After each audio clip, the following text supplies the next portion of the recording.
13 solutions to Brexit. Number 13. Holding a parliamentary vote of no confidence. That this House has no confidence in the Prime Minister due to her failure to allow the House of Commons to have a meaningful vote straight away on the withdrawal agreement and framework for future relationships between the UK and the European Union. And that will be tabled immediately, Mr. Speaker. Thank you. Jeremy Corbyn has tabled a parliamentary motion of no confidence after Theresa May delayed the vote on her Brexit deal till the week commencing the 14th of January. However, he has struck very early.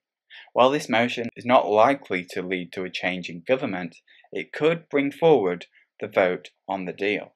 Number 12. Getting an end date on the backstop. But what I'm discussing with European leaders, and will continue to discuss with them, is how we can provide that assurance that the backstop for Northern Ireland, were it to be used, and it doesn't need to be used, but were it to be used, we need certainty that it is only temporary. Theresa May says there is a shared determination to try and rest worries about the Irish backstop. She knows the deal she has negotiated, despite its problems, is the only deal the European Union will allow. But it won't pass Parliament, hence why she pulled the vote from Parliament in the first place. Therefore, she's trying to get an end date on it, making it much more temporary in the event of its use, meanwhile making no deal preparations. What's crucial, though, is that we're only at the start of future trade deal preparations.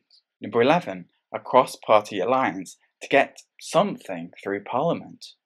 So if the Irish backstop without an end date looks impossible to get through Parliament and the EU won't renegotiate, there's talk with a weak government of a cross-party alliance. There is no national consensus towards any form of Brexit, when the country voted 52% for Leave and 48% for Remain. Norway is a possible solution for passing Parliament, which we'll come on to in a minute. Number 10. Scrapping the Irish backstop completely. What is important for me is the policy, and the policy must be to get rid of the current backstop and to look for an alternative way to deal with the fact that we shouldn't have a hard border on the island of Ireland, and that's what I'm focused on, and I hope it's what everyone in government will be focused on once this evening's out of the way. The DUP say the problem with the withdrawal agreement is the Irish backstop. The Irish backstop was intended to be an insurance policy to avoid a hard border in the event that a future trade deal talks break down. But the DUP say neither the UK nor the EU would want a hard border anyway in the event of a no-deal scenario.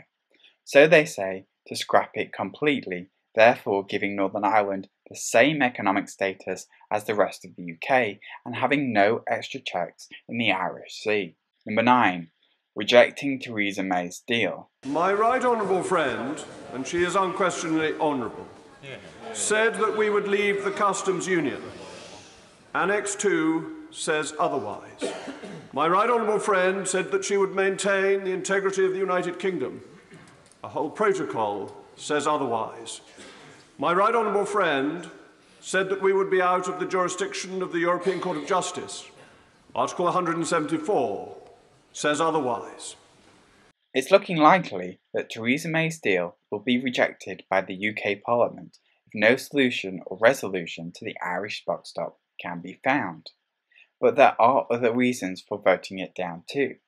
From opposition parties, it bolsters support in future parliamentary no-confidence votes and opens the path for a general election.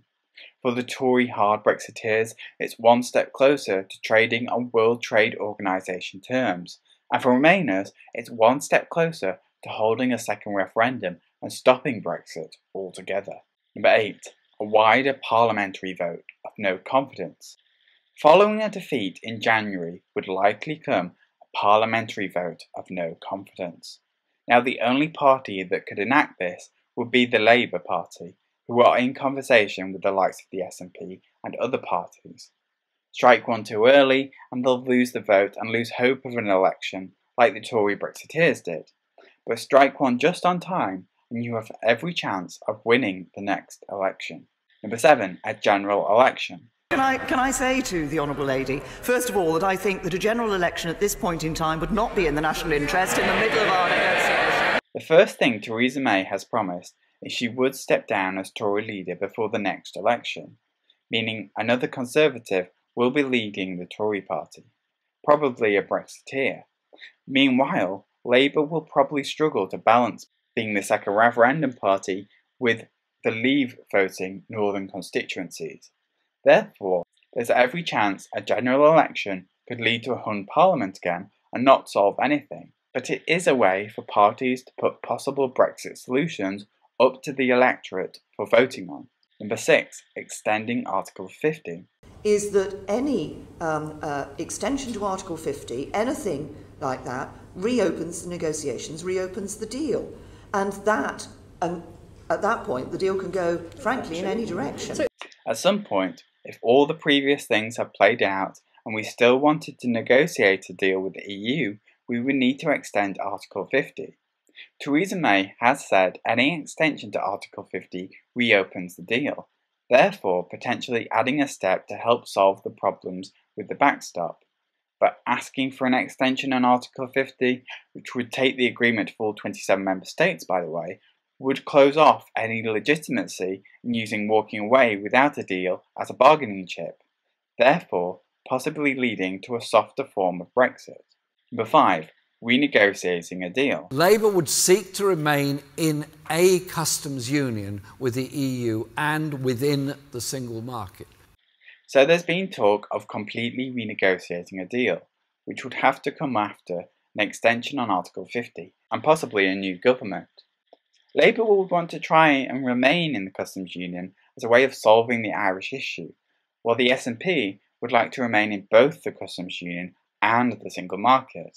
It is not known how a new Tory leader would negotiate. Number 4, Norway Plus versus Canada Plus. I'm terribly sorry about this, but Liam Fox, again, it's unmissable. He says it's very difficult to see how being in a customs union is compatible with having an independent trade policy. And Bernard Jenkins, you'll have seen in today's papers as well, making something that sounds quite like a menacing threat if you go too close to a customs union. So that's why I've said those are the 3 things we want. We want frictionless trade at the border. We want to make sure there's no border on the island of Ireland. And we want to make sure that we can do trade deals outside of the European Union. That's the deal we're looking for. Amongst the Tory party is talk of either a Norway Plus style deal, which would leave us inside the single market, therefore accepting free movement of people, and inside the European Free Trade Area, or Canada Plus, which means leaving the customs union and single market, but would need to find a solution to avoiding a hard border in Northern Ireland. Norway would probably pass through Parliament, but for many, Canada Plus, or a harder form of Brexit, is more closely aligned to what people voted for in 2016. Both options have been offered by the EU. Number 3, a no deal. For whatever negotiations may lead to. We didn't vote for a series of deals. We didn't vote because of some ludicrous projection of what may or may not happen to our gross domestic product.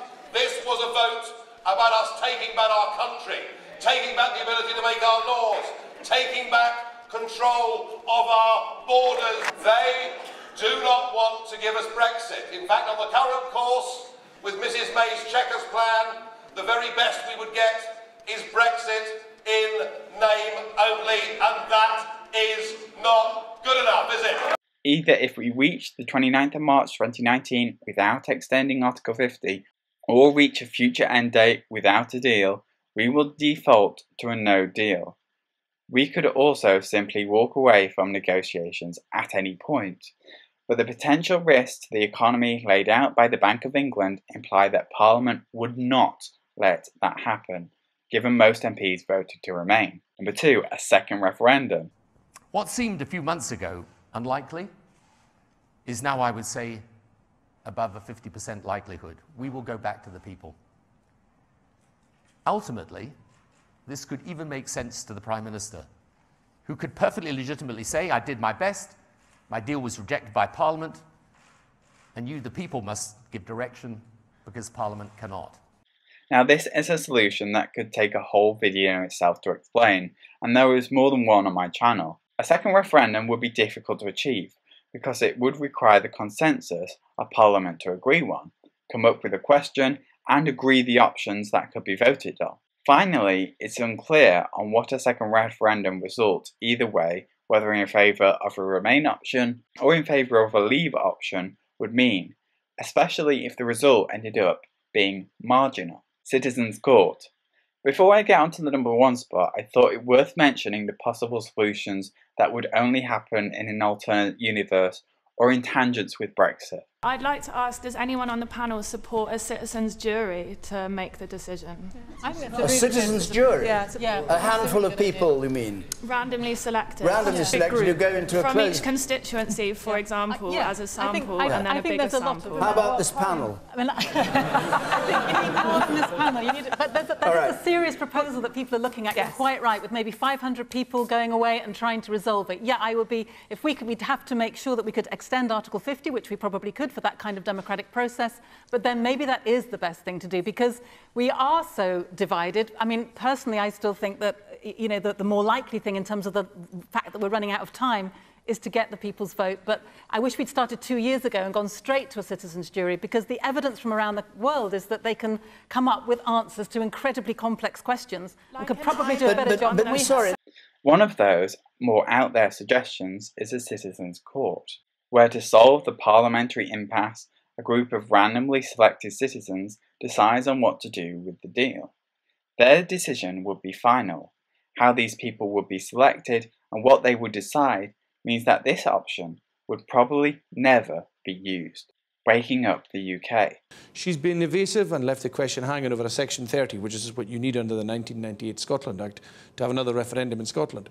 So the question is she going to agree that Scotland has the right to have an independence referendum? Because she had said on the 20th of July about the United Kingdom joined the European Union, as she put it, as a free nation and must be free to leave as it wants to as well.